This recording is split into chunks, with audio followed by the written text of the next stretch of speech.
I would like to invite Nick Barley, the director of the EWWC, the Edinburgh World Writers Conference, up to the stage, just to say a few words. Now, this panel is one of the EWWC panels that's going to be live streamed.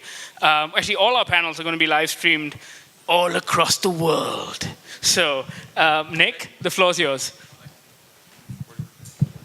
Thank you, Uma. And what a fantastic festival. I just arrived last night, and it's really exciting to see so many people here who want to talk about literature.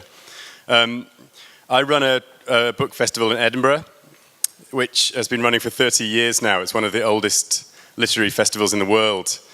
And every year it invites 800 writers to come and speak in Edinburgh. And so it's really wonderful to see literary festivals like this springing up all over the world, and hearing writers talk about Bahasa Malaysian and about the desire to write in different languages. So it's really exciting. But our festival, this festival here and Edinburgh's festival, are relatively new inventions in the world. And I realized how new they are when I started thinking about a conference which took place in 1962 in Edinburgh. And it was one of the first opportunities writers had to talk about their work 50 years ago. And they talked in Edinburgh about sex in public. They talked about homosexuality. They talked about drugs. And 50 years ago in Edinburgh, this was a radical act. It caused big problems, front page newspaper stories. But a lot of people liked it. They were pleased that these issues could be discussed in public and that there could be a proper conversation about what writers were trying to achieve and about writing's connection with the world. Back then in 1962, they asked 5 questions about why novels matter. And 50 years later, we live in a different era. We live in the digital age. We live in a globalized world where English and French have become the lingua franca, and that may be good or bad, maybe a problem. And so I thought it would be worth asking the same 5 questions again, exactly the same questions in a different age, to see whether the novel still matters, to see whether writers feel the novel still matters. And instead of just having one conference in Edinburgh, I thought it was vital in this globalized age that the conversation should take place across the world. And so it's fantastic, I think, that 17 writing festivals around the world have decided they wanted to take part in this conversation. We've had conversations in Beijing, where the conference was closed down by the authorities when they felt that it was becoming too political. In Toronto, in Trinidad, in Brazzaville, in Saharan Africa, where writers really felt that they had to go back to their own language instead of writing in French or English. And so all across the world we've had these conversations. And now here we are in Kuala Lumpur, ready to start the conversations. And so today, the writers on stage and you in the audience have an opportunity to take part in a little piece of literary history, to assert the Southeast Asian perspective on why novels matter, why fiction matters, and to play a part in what will become a book, which I think will be distributed worldwide, about the state of the novel in the world today. So I urge you to get involved, to be honest, and to really to put down your part of this global picture. And thank you very much for coming.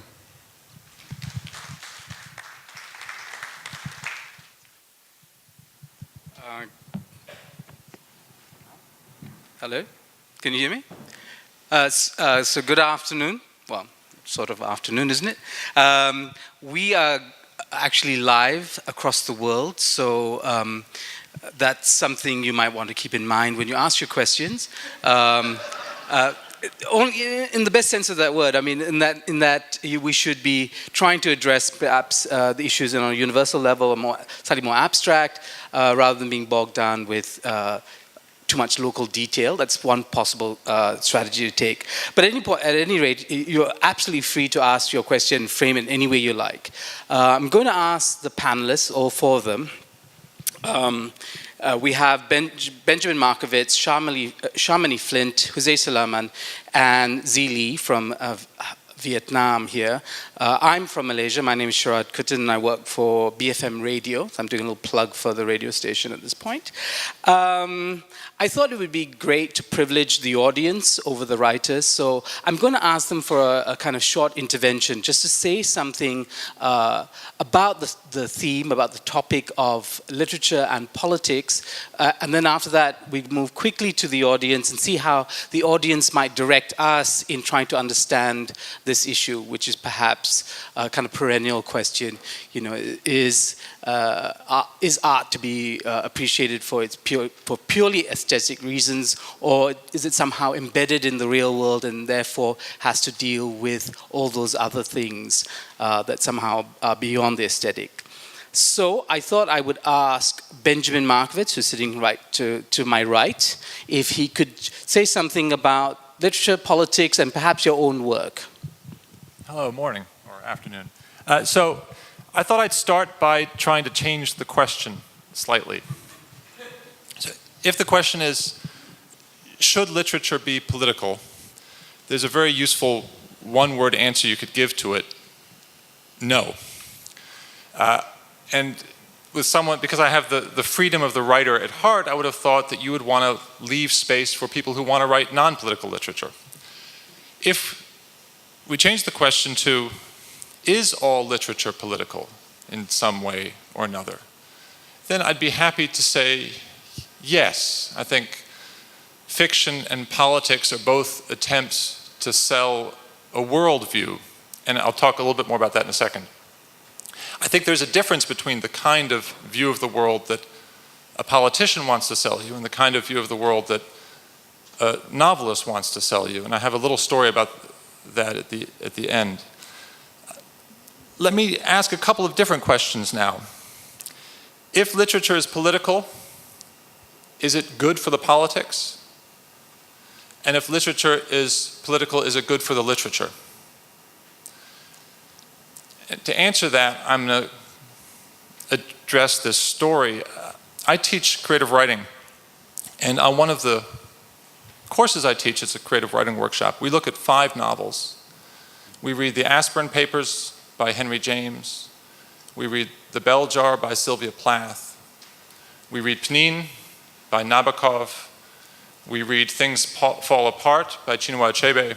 And we read Wonder Boys by Michael Chabon. And in the course of teaching these books, it occurs to me that even though they are superficially very different from each other, they have certain things in common. And you become even more aware of what they have in common because you're teaching creative writing. You're trying to tell students, this is how you can learn, this is what you can do. So let me say the 3 things I think all these very different books have in common. One thing you notice about them is that they tend to have some kind of structural asymmetry. The reason I want to put those words together is if a book has too much structure, it feels too much like a made thing. We're suspicious of it. It's just something plotted. If a book has no structure, it feels like chaos. And so that the books that we tend to call the highest form of literature have something structural about them, but also something asymmetric. This is something these 5 novels have in common. Another thing that they seem to have in common is some kind of ironic relationship between form and content. The most obvious way of seeing this is if you have a narrator whose views the reader isn't supposed to trust. But I think this is a deeper comment about what we want from literature. We want to know not exactly what literature means. This is why we respect it. If we know too much what an author is trying to tell us, there's this Keats phrase, we hate literature that has a palpable design upon us, and if we do not agree, seems to put its hands in its breeches pocket. If it's trying to sell us something too obviously, then we don't want to buy. And the third thing that it strikes me that these books have in common is some kind of commitment to moral ambiguity. Things are mixed up in them. There's this wonderful Robert Browning line that Graham Greene quotes, which I quote too much to my students. He says, "My interest is on the dangerous edge of things, the honest thief, the tender murderer, the superstitious atheist." And you can see why, from a fiction writer's point of view, these are interesting people.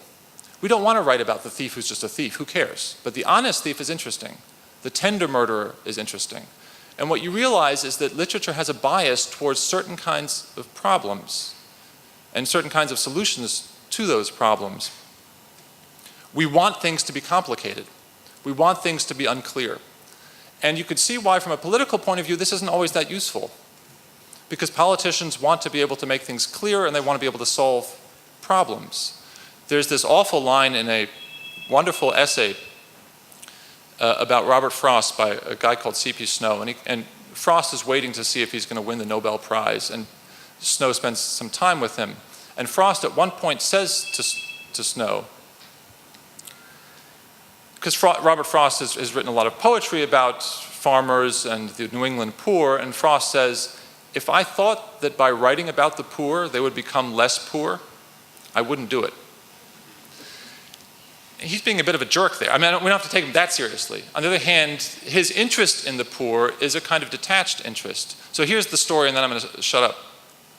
I used to teach English at a high school in New York, a very privileged high school called Horace Mann. And after I left there, I wrote a novel that was set on the campus. And in this novel, I imagine a sort of washed up, childless high school teacher who becomes obsessed with one of his young students.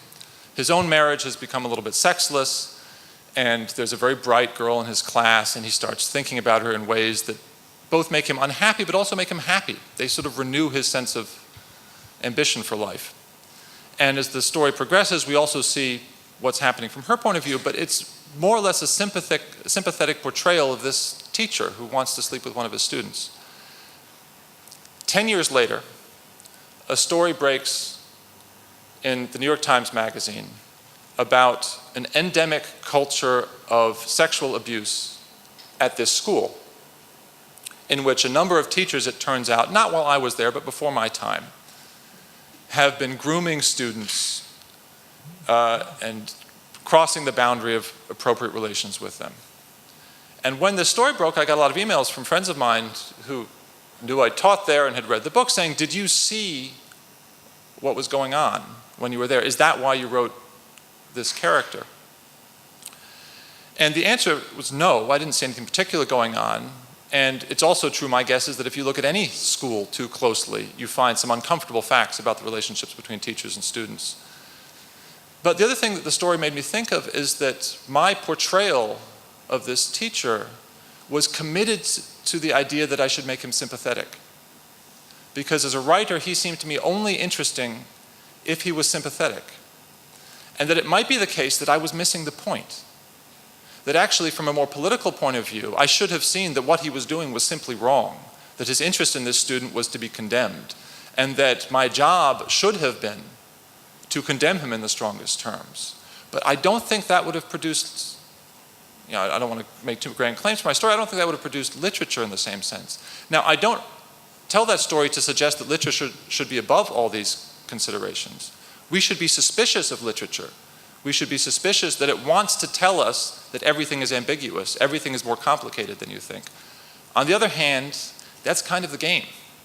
And you have to play it, I think, if you want to play it, because otherwise you produce what seems to me a different kind of work, a more political work, but one that maybe over time we'll be less interested in. So those are my thoughts on the subject. Thank you. Thank you very much, Benjamin. Benjamin, who needed no introduction, is going to get one all the same, kind of after the fact. He teaches creative writing at Royal Holloway, University of London. He's also the author of a trilogy on the life of Lord Byron, and he clearly has some very interesting ideas. I think one of the things, obviously, is that ambiguity allows for a kind of criticality. It produces a disposition that makes you more critical of the world, and you don't fall into quick assessments of it or judgments of others. So I think that's a very interesting idea we probably want to take up later on. The next person on my hit list is Shamini Flint. She, strangely enough, when I saw your name on the panel, I thought, but doesn't she write literature for tweens? And But she says that, in fact, they're very political. So I'm going to hand the mic over to Shamini Flint, who's based in Singapore. Singapore, as you know, is a deeply political society, and she's going to unveil the inner demons of Singapore and her own inner demons in the next 5 minutes. Can I just say I'm very depressed to be following Benjamin, because there's less ambiguity in my book than perhaps is in your writing. In fact, most of my books, you can tell what's going on in the book from the title and quite often from the color of the cover. I write basically color-coded crime fiction. Start at the beginning. My name is Shamini Flint. Well, actually, obviously, my name is not Shamini Flint. My name is Shamini Mahadevan. But when I became a writer, I realized I needed a surname that was both capable of being remembered long enough for people to go into a bookshop and look for my books, but also something that sounded sort of snappy and hard. So I took my husband's name. But I just wanted to be clear that I'm a feminist, I only took my husband's name for commercial reasons. You know, I would not have done it under any other circumstances. I actually started out very political because I started out as a lawyer. I still wear black and white as a homage to the profession that I actually enjoyed. But about 10, 11 years ago, I did a very stupid thing. And let this be a warning to all of you. About 10 years ago, I tempted fate. I stood in front of a mirror, I looked at myself, and I thought, so thin, quite rich, married to a nice man. God, I have everything. And in the midst of that self-satisfied, smug moment, obviously I discovered that there was a big, gaping hole in my life. And I thought hard how to fill it. And then I realized that there was no difficulty filling that big, gaping hole in my life. So I went straight to a car showroom and ordered myself a sports car, because obviously it was a car-shaped hole in my life. Often when I do this talk for children, I'll say, so what was the big gaping hole in my life? And they'll say, children! And I'll say, you must be bloody joking. And you can see me destroying entire generations. So yes, I'm political also in the sense I try and blight young children. But then I bought myself the sports car, and of course discovered I was pregnant a week later. The irony, the tragedy. I was living in Singapore. There was no space for a baby car seat. Luckily, I was a lawyer, so I checked the law to find out whether I could keep the baby in the boot. I was going to drill air holes, I'm not wicked. But as you know, the law is an ass, so apparently it's illegal. I should have come home to Malaysia then, I'm sure it's legal here. I'm sure it's encouraged here. Mandatory. Mandatory, yes, exactly. Thank you, Jose. Is that what happened to your case? So anyway, in a high tide of maternal hormones, I quit my job to stay at home with the kids. That lasted 24 hours, at which point my 24-hour-old daughter said, for God's sake, find something to do with your life. We're not going to survive this episode. So I started writing. And I write a series of crime fiction novels, each of which is set in a different Asian location. So my first one, and they all feature the same policeman, as a cop from Singapore called Inspector Singh. And Inspector Singh investigates, my first book was Inspector Singh Investigates in Malaysia, a most peculiar Malaysian murder, which is surprisingly apposite right now because it talks about deforestation. He's here during the haze, even though this was 5 years ago. It's about the forced conversion of miners. There's so many issues in this book that remain current. When it first came out, though, it sold like hotcakes in Malaysia, and I was like, everybody in Malaysia is interested in politics, they are interested in my writing, this is my huge breakthrough, the most peculiar Malaysian murder is on the bestseller list.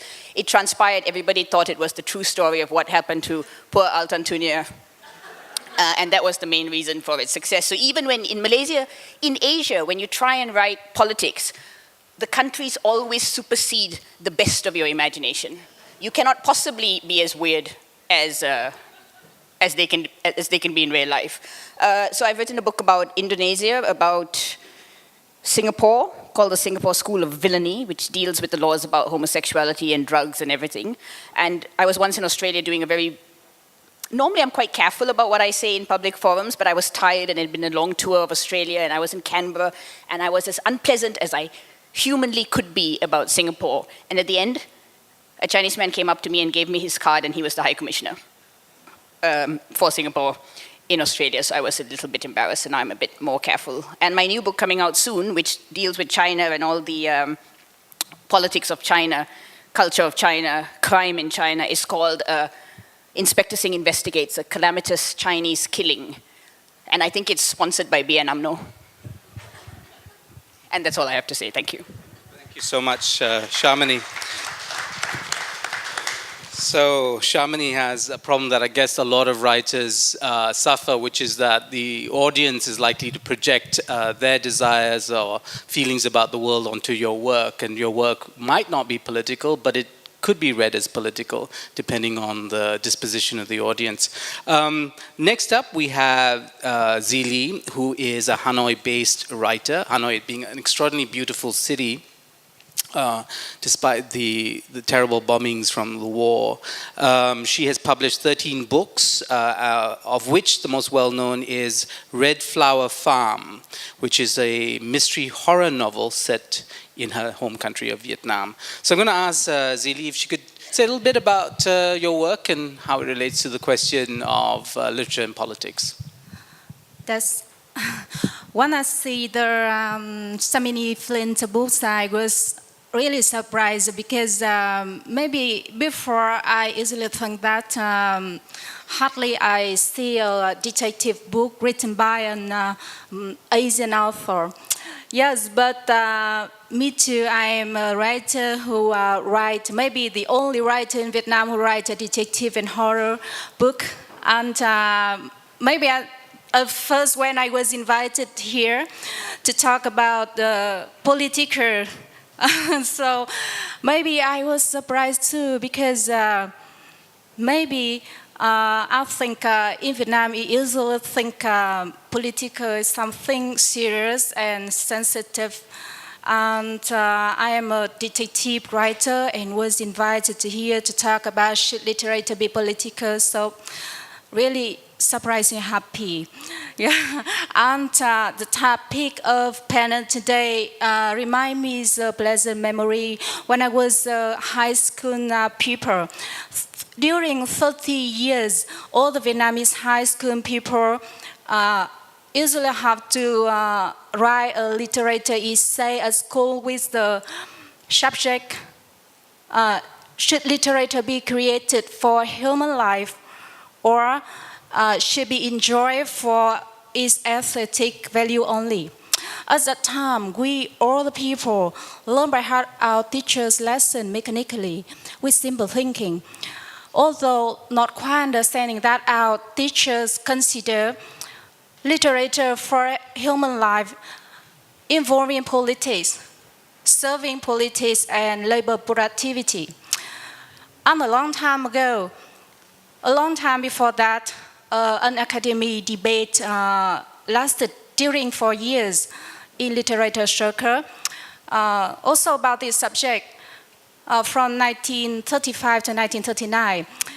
It was the most celebrated and longest debate in literature between the two famous literature critics, Hải Chiều and Hoài Thanh.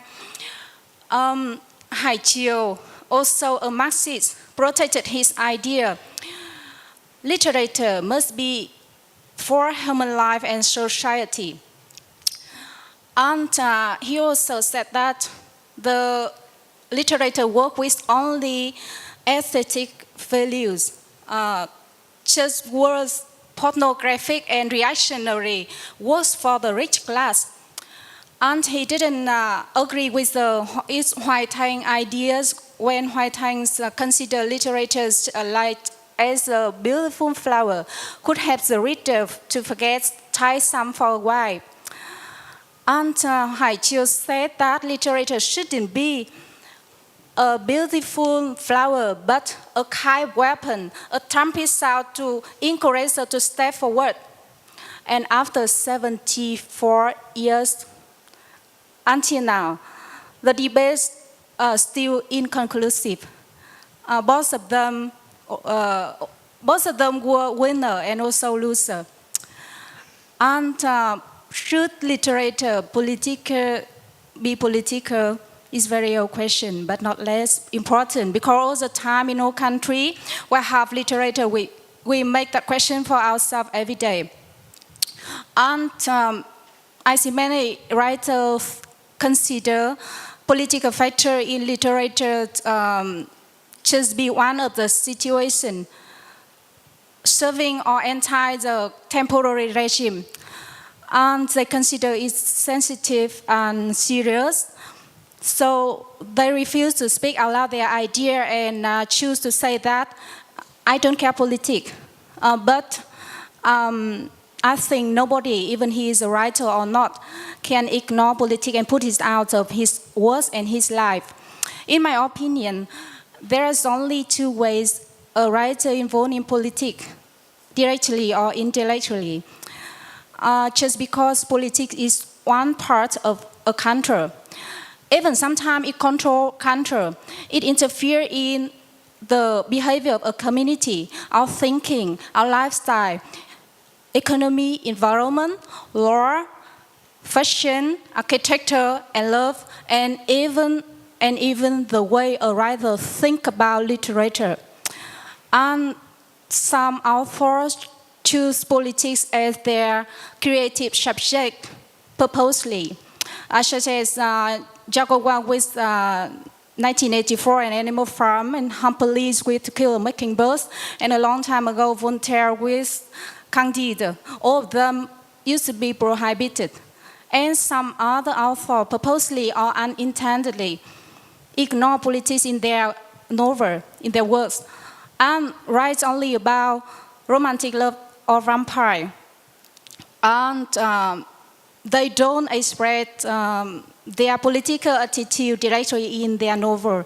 But anyway, I think they cannot put politics outside of their works, because even a romantic love novel also reflects the author's world outlook, with a sense of reflecting their culture and the political life around them.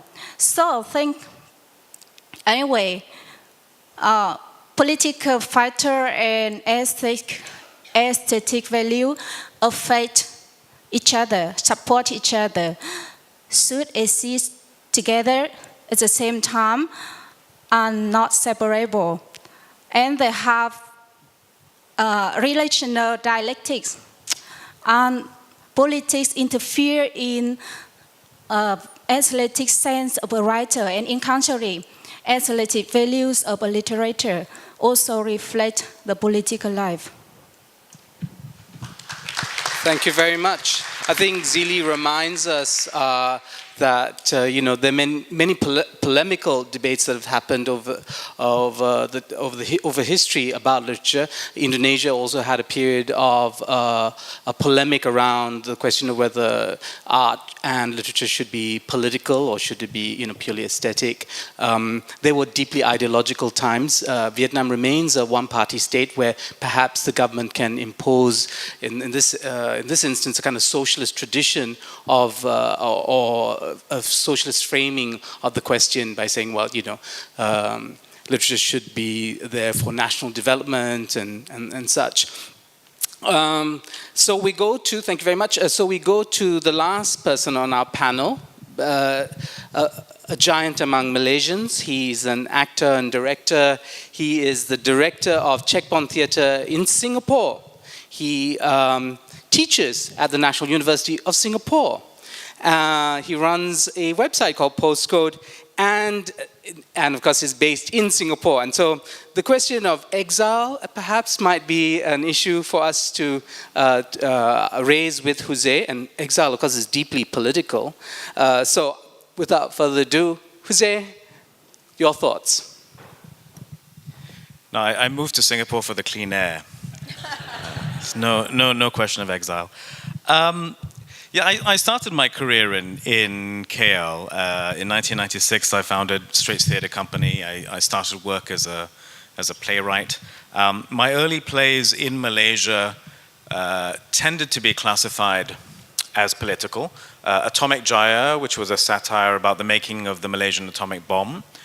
Election Day, which was about three friends and sort of friendship and betrayal set against the backdrop of the 1999 Malaysian general elections.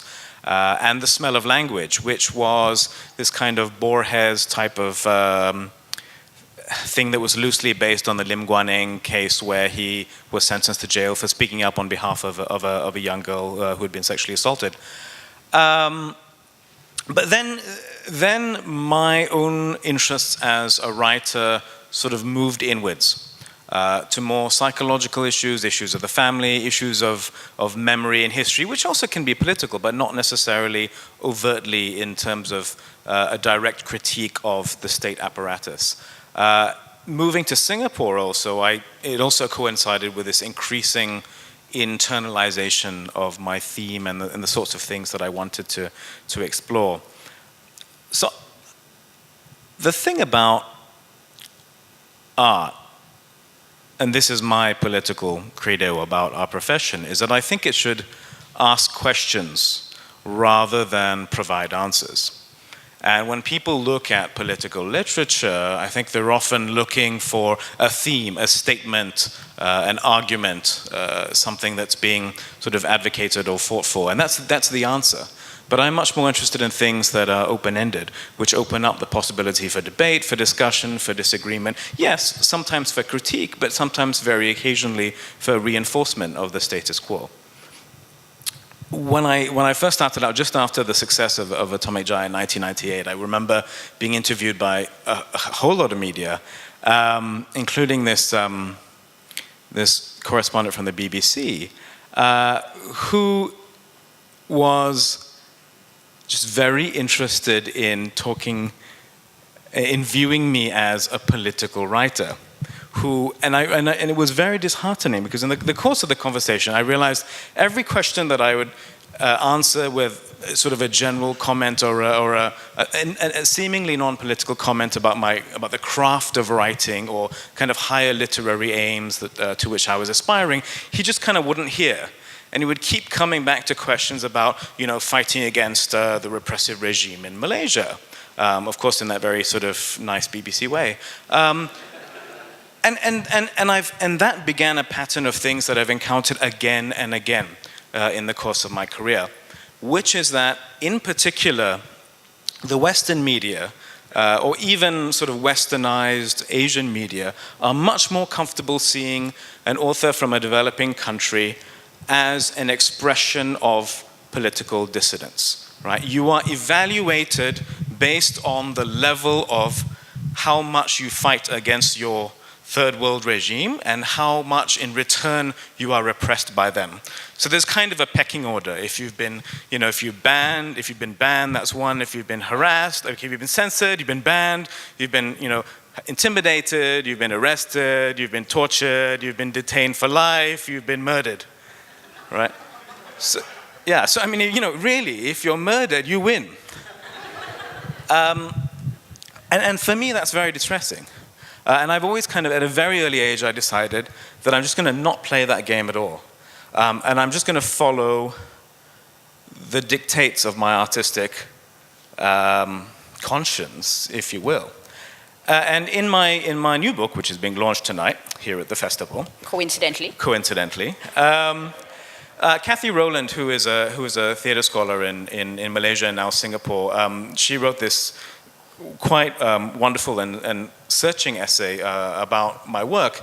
And one of the things that she pointed out, which I found very surprising and moving, is that she says that you have to look at my work as something without all of the usual labels that are attached to authors from the developing world, such as post-colonial or feminist or moderate Muslim or whatever. And that it's a privilege, and she points out, these are her words, I should quote them, but it's a privilege normally afforded to white male writers, right, who seemingly exist outside of all of these structures of rebellion or structures of outsiderness. So perhaps that's been my political act. My political act as a writer has been not to play the political game, and even though I am demonstrably an outsider in many frames of reference in the world power system, I have chosen to write and follow an artistic journey as though I were an insider, and I refuse to be categorized in these sort of levels of repression cred. Wonderful, thank you. The panelists are, of course, free to ask each other questions or respond to what's happened, but I thought perhaps, to be fair to the audience, to start with you and your questions. There's also Priya, I believe, in the audience who is now taking questions that are coming on Twitter or through some other newfangled means of communication. What else apart from Twitter? Email. Even email sounds a bit old these days. So, if there are any questions, please, there's a mic going around, and just identify yourself and direct your question to one of the panelists. There, right in front, in the front row, there's, I don't know him, but I think his name is Sean Matthews from Nottingham University. Thank you, Sharad. I'll talk now. Question for the panel. What's your favourite political novel and why? You've talked a little bit about characteristics of writing that you consider political, aspects of form that are political. Can you choose one novel that is the most important political novel for you? Would you like to start, Benjamin? Give me some time. Does anybody have a favourite political novel you could you just want a list, but you also want an explanation? Yeah. Skipping that question and moving on, while we're thinking about it, can I just say something in reaction to what Jose was going to say, and then suddenly I'm sure a political novel. What we should have done is memorize each other's titles before coming up here. Well, I can offer one. One of my favorites is E.L. Doctorow's Welcome to Hard Times. That's my favorite political novel. Why? Because I think it captures the essential ephemeral nature of society. It's about a space that comes into being and then disappears in the Wild West, and it sort of encapsulates the pathos of the human condition. So I'll pick one that I mentioned already. Things Fall Apart, I think, is a great book. And it's partly great for the reasons I suggested, in that it's a very uncomfortable picture from both sides.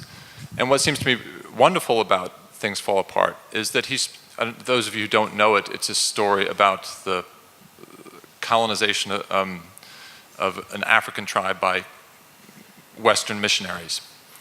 He spends 2/3 of the book painting a very difficult picture of what life in this tribe is like, focusing on one particular character who is a jerk. I mean, he's just an awful human being in lots of ways.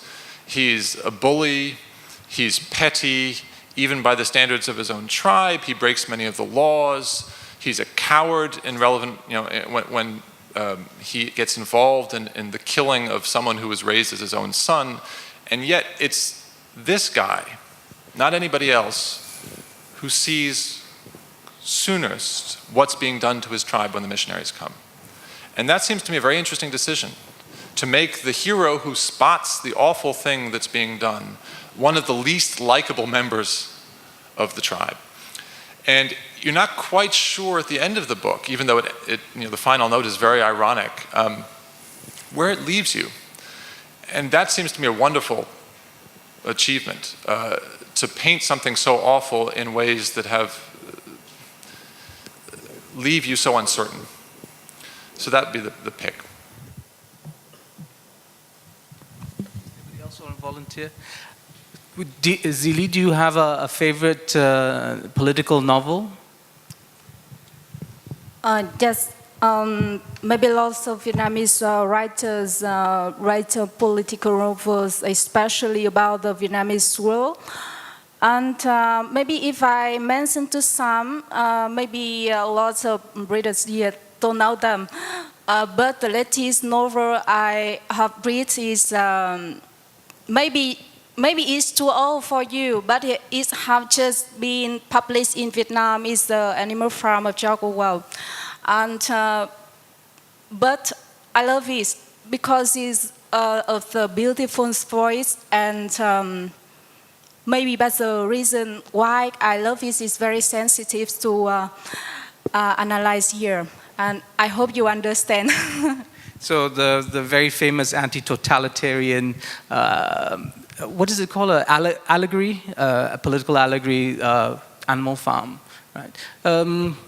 Shamini, have you had enough time to think? Just maybe to just mention, Il Doctorow has a much more political work called The Book of David, which is about the Rosenbergs and the execution of those leftists in America. But I wouldn't choose that because in some ways it's kind of telling a political story, whereas Hard Times is kind of at a remove. It's politics at a remove.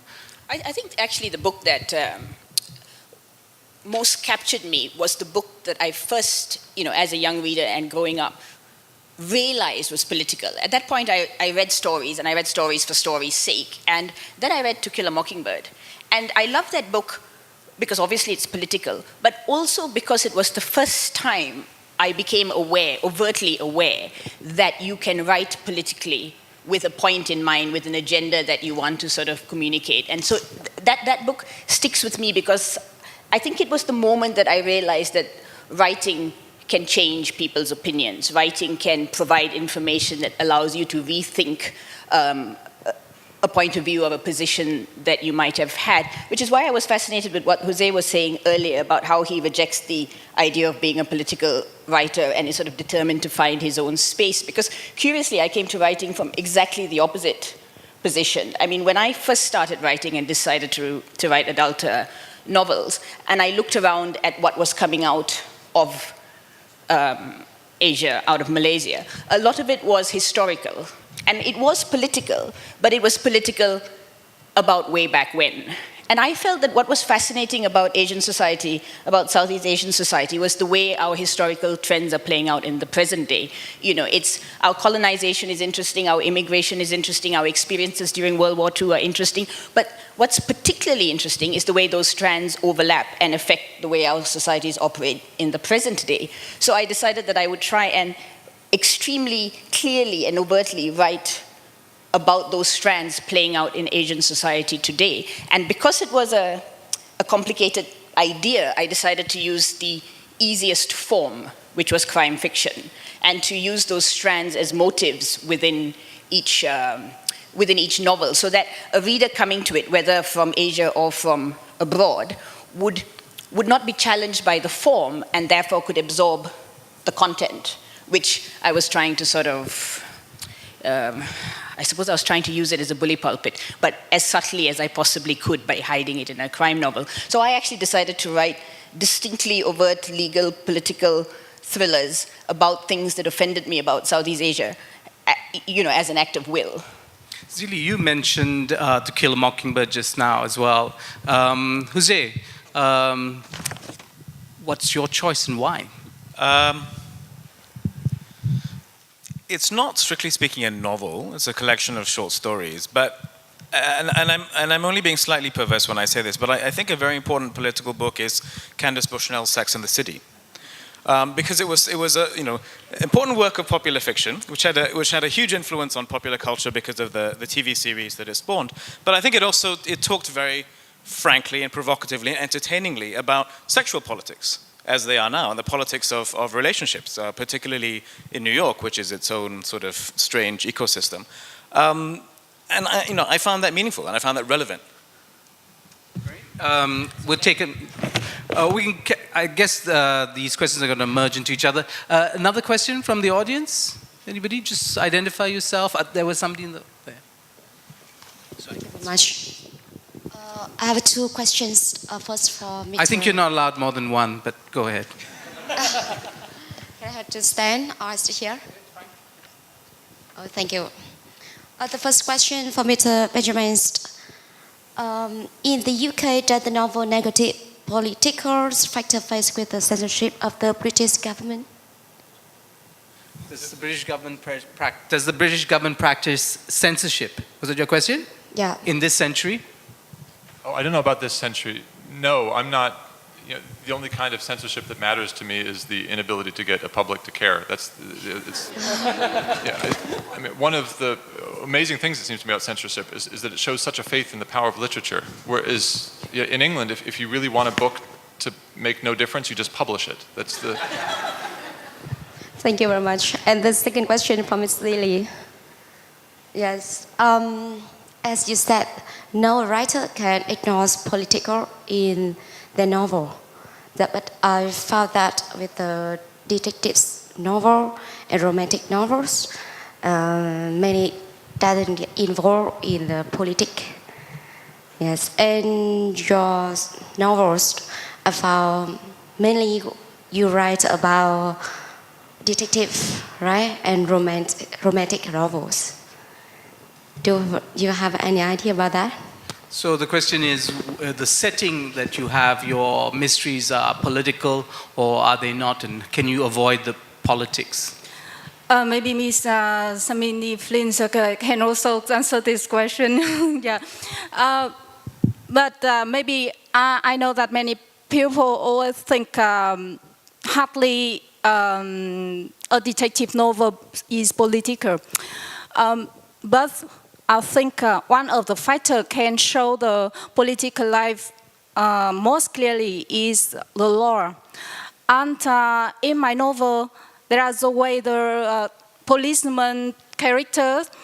And if you read my novels, you can see the way the Vietnamese people make the law, the way they deal with the law, the way they think about the law. And also I have just read a very famous horror novel written by a Chinese-American author. It's quite a kind of entertainment. But I found in that maybe one interesting part, a picture of counter-revolution in China. And I think maybe many writers, many people think only pure political novel creates a great writer. And they think that the literature work that does not mention directly to the war, to the mistake of government and the politician are less and lower than the one involved in politics. But I don't think so, and I like Ms. Flint can continue to answer this. Yeah, you know, there's of course the work of Raymond Chandler, which I think is not only extraordinarily beautiful, but also deeply political in his analysis of American society through the detective. How would you respond to that question? Is the politics merely in the setting, or is it in the kind of relationships and dynamics you've set up between the characters? I mean, I think it's very difficult to avoid writing something political on some level, as you say, whether it's sexual politics or, you know. But what I find, I think in Asia, it's the separation between the law and justice, which that fault line is a very fascinating place to write about, because we are a very complicated society and we have, you know, essentially single-party systems with fairly sort of repressive government organizations, political systems. And within that comes that wonderful flourish of law. You know, there's barely a subject on which we don't have, you know, significant tomes of law. And yet, it's not correlated to justice. So if, for instance, you take Singapore, you know, you would not argue in a broader sense that the laws on homosexuality, Singapore and Malaysia, whether the laws on drugs, I'm trying to remember what I wrote about in my other books, I mean, that they are strictly just. So I like to sort of try and write about that fault line between law and justice in Southeast Asia. But I was remembering what you were asking us earlier about why so many of us are in exile, because I live in Singapore and many Malaysian writers live abroad. And I remember being at the Gaul Literary Festival, and I was there with Tan Tuan Eng, you know, who was just shortlisted for the Booker, with Preeta Samarasan and with Tash Au, and we were all sitting there going, gosh, we all live in exile because France, South Africa, Singapore, whatnot. Why is it? Is it because we cannot be free unless we're abroad to write what we think? And then we realized we all had white partners, who are the only sort of partners who will pay for their, you know, spouses, partners to sit at home writing books when they should be, you know, out there earning a good living. So I fear our exile is not as exciting. It's more financial than anything else. Yeah. So Shamini continues to demystify the world of literature. So she's a commercial feminist, and now she's a commercial spouse. I don't know what the key word is Yeah. Anybody else in the audience would like to ask a question? We're coming up actually to the end of time. Not the end of time, but we're coming up to, because that would be scary. If the apocalypse was about to hit us in exactly 11 minutes, I would not be here talking to you. There's a question in the back. Hi, my question is, I guess, to all the authors on the panel. In that commitment between the aesthetic and whatever political elements that seep through, either ostensibly or not, how do you negotiate between those? Have you ever maybe self-censored yourself from saying a point that might be too tactless or not subtle enough to be considered art? Would you like to tackle that? Benjamin, if you... I don't think I've self-censored. I think maybe I can make a very crude distinction here, that there are more political times and less political times, and there are more political contexts and less political contexts. There's a nice line in the Brecht poem, To Those Who Will Come Later, written during the Third Reich, in which he says that a conversation about the weather is also a kind of crime at the moment, because it involves not speaking about so many more important things. And I'm not saying there's no politics in England now. There's lots of interesting politics, but it's fine to talk about the weather, and they do it a lot. The book I'm working on now has a narrator who is slightly racist, and it turns out that seems more difficult, for me at least, to write about than a narrator who is obviously racist, because it's the slightness of his racism that makes it uncomfortable to read, because people aren't quite sure how much of it is intended. And I haven't censored myself at all when writing it, but when reading it, I've been a little uncomfortable sometimes. I've read it anyway, but it's actually it's the slightness that's hard, if that's an answer. Would anybody like to take it? I think the thing about theatre is that it sometimes works best when there is a certain element of censorship, and you have to modulate your political thought into something that is more concealed or aestheticized. In Eastern Europe, before the collapse of communism, theatre was immensely popular because it was a place where people could go and see something that is supposedly a production of Shakespeare in Romanian or Hungarian or whatever, but was on many very subtle coded levels a critique of the autocratic system under which they functioned. And then when the Iron Curtain fell and most of the communist governments were overthrown, theatre audiences just vanished overnight. So once there was a much more free environment where political statement didn't need to be channeled through the art of verse or something symbolic or representative, then there was no market. So, it's a bit like we kind of work as oysters in a way. You need that irritating grain of sand there to build the pearl. So, without the sand of repression, there's kind of no point. That's very an interesting defense of authoritarian rule. It's very much Harry Lime, the third man, It's not a defense, but it's you play the hand that you're dealt with, right? I mean, I've always said this. You cannot sit there as a writer and say, oh, all the plays I would have written if only there were no censorship, right? Because that's kind of an excuse for a career, rather than actually doing something. I mean, my highest admiration is for those who live in even more sort of repressive regimes than we do, who are continually, maybe even continuously, running the risk of that kind of repression because of the more or less coded statements that are in their work. But you just got to go and do it. You just got to go and do it and see what happens. You cannot sit back and say, oh, no, I'm just not going to do anything because I can't say anything. I mean, then you're letting them win. Absolutely. Shamini? Actually, it's a very good question, because what I try and not do is self-censor. In the sense, sometimes I think I exaggerate the awfulness of something because I'm so determined not to, find myself censoring myself. But what I've tried to do is use the disguise of humor. So at the end of it, I can say, just joking lah, when somebody comes to ask me what I thought I was talking about. So I sometimes think that a little bit of disguise gets your message across much more powerfully. And you can use, different methods, but I try and keep an element of humor even when discussing what I think are fairly serious topics. Zili, would you like to add? No, okay. We have 5 minutes, so time's rushing by. Any questions in the audience? Let's see. Do you see with the light shining? Hello. Just a quick note as well. Tomorrow at 3 p.m. there will be a panel on censorship today in this very venue. So, any questions? Any questions you'd like to ask each other?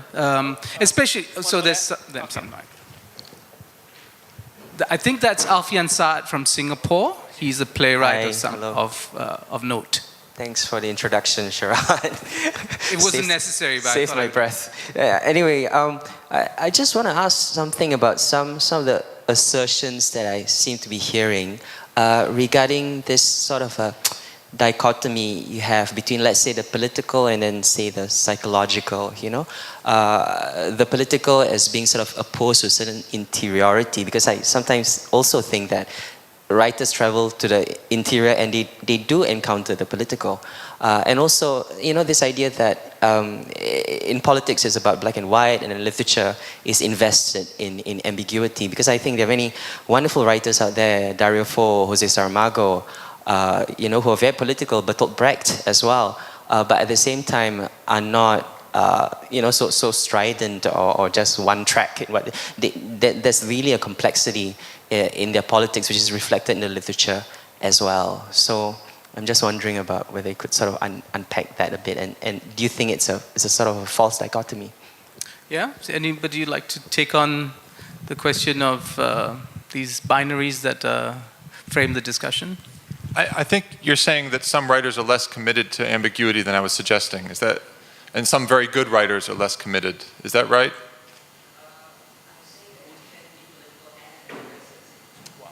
He's agreeing with you. Oh, he's agreeing. I mean, I think I think it is true that not all writers have the same commitment to saying everything is mixed up, and that may also be a product of the sort of political climate in which they're working.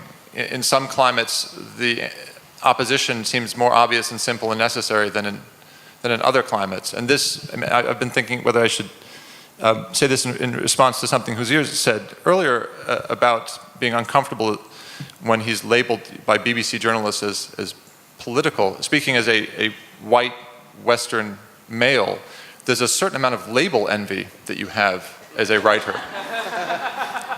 Because if I try to sell a book, a reader might reasonably ask, well, what can you tell me that I don't know?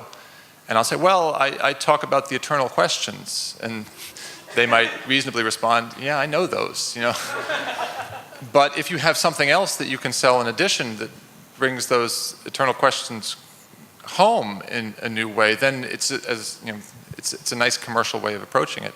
I think I've probably gotten off the topic of your question a little bit, but I think you're probably right that writing isn't as committed to ambiguity as I suggested. A certain kind of writing is, and it's maybe the kind that I'm drawn to, but that's probably also a product of the context in which I grew up.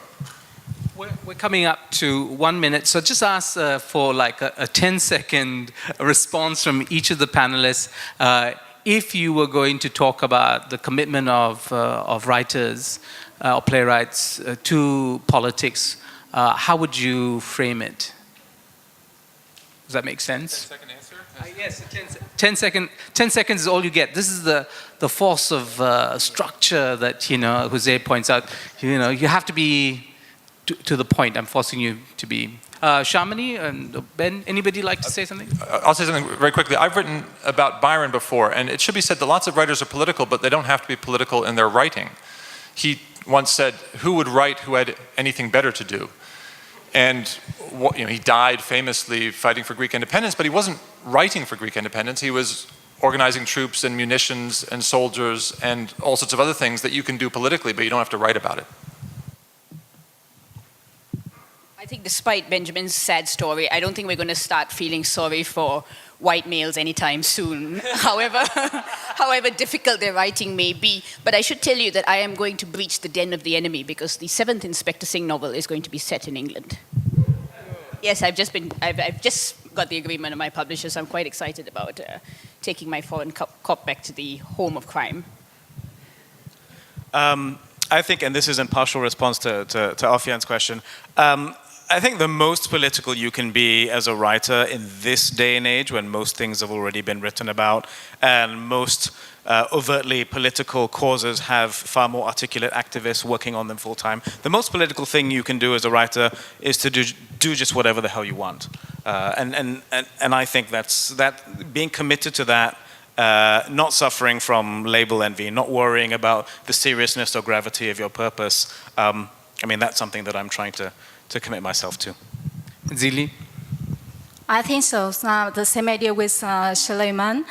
And when you write something about anything and political or anything else, so maybe the most important is in Vietnam, I see a lot of writers faced with this. When they are writing, they are always feel an invisible editor always standing beside them. And maybe when they write, they edit by themselves in their mind. And before sending the draft or the book to the editor of the publisher, they edit it by their mind before. And I think it's not good and for political or anything else, we write. Yeah. Thank you very much, Zili, for bringing it back to the question of politics. Perhaps in this day and age, it's not the policeman in our head, but it's our publisher. I'm going to thank the panelists, Benjamin Markovits, Shamini Flint, who's a SULAIMAN, and Zili from Vietnam. Thank you so much for being here and for your exciting questions.